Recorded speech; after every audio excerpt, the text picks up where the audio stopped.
Hello viewers, আসসালামু আলাইকুম। আজ শুক্রবার, পরিবারকে সময় দেওয়ার দিন। সপ্তাহ জুড়ে ব্যস্ততার ছুটির শেষে এই দিনটার জন্য পরিবার খুবই অপেক্ষায় থাকে। তাই ভাবলাম আজকে একটু বের হয়ে ওদের নিয়ে ভালো একটা সময় উপভোগ করা যাক। আমাদের গন্তব্য হচ্ছে জলশিরি সেন্ট্রাল। তাই আমরা 100 ফিট রাস্তা ধরে চলে আসলাম সেন্ট্রাল পার্কে। বাট এখানে আসার পরে আমাদেরকে হতাশ হতে হয়েছে, কারণ শুক্রবারে এই পার্কটি দর্শনার্থীদের জন্য বন্ধ থাকে। এটি শুধুমাত্র ওই দিন সামরিক লোকদের জন্য খোলা থাকে। তারপর আমরা গুগল ম্যাপে খোঁজাখুঁজি করতে লাগলাম আশেপাশে কোথাও ভালো কোনো পার্ক পাওয়া যায় কিনা, বাট এমন কোনো অপশন আমাদের মাথায় আসতেছিল না। তাই আমাদের সামনে চোখে পড়লো সিসিল পার্ক নামের এই পার্কটার কথা। তারপর দেন আমরা চলে আসলাম এই পার্কের সামনে। 100 টাকা দিয়ে দুটো টিকিট কেটে ভিতরে ঢুকে পড়লাম।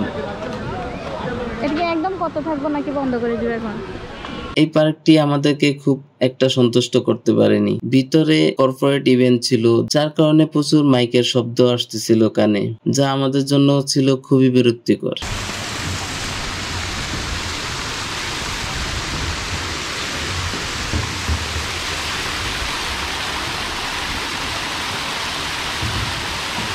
এই পার্কের খারাপের ভিতরে সবচাইতে ভালো লেগেছে এই জায়গাটা, যেখানে একটা ঝর্ণার মতো করে দেওয়া। এই জায়গাটা কিছু সময় পার করলাম আর কিছু ভালো ছবি তুলে নিলাম। কিছু বাচ্চাদের রাইড ছিল, বাট এগুলা বন্ধ ছিল, তখনও খুলছিল না। তারপর আমরা এখানে জুম্মার নামাজ আদায় করলাম আর কিছুক্ষণ সময় পাস করে আমরা এখান থেকে বের হয়ে গেলাম। আপনারা যদি এই পার্কে আগে এসে থাকেন, আপনাদের অভিজ্ঞতা কেমন ছিল কমেন্টস করে জানাতে ভুলবেন না। আর ভিডিওটি কেমন লেগেছে অবশ্যই জানাবেন। ভালো থাকবেন, সেই পর্যন্ত আল্লাহ হাফেজ, টাটা।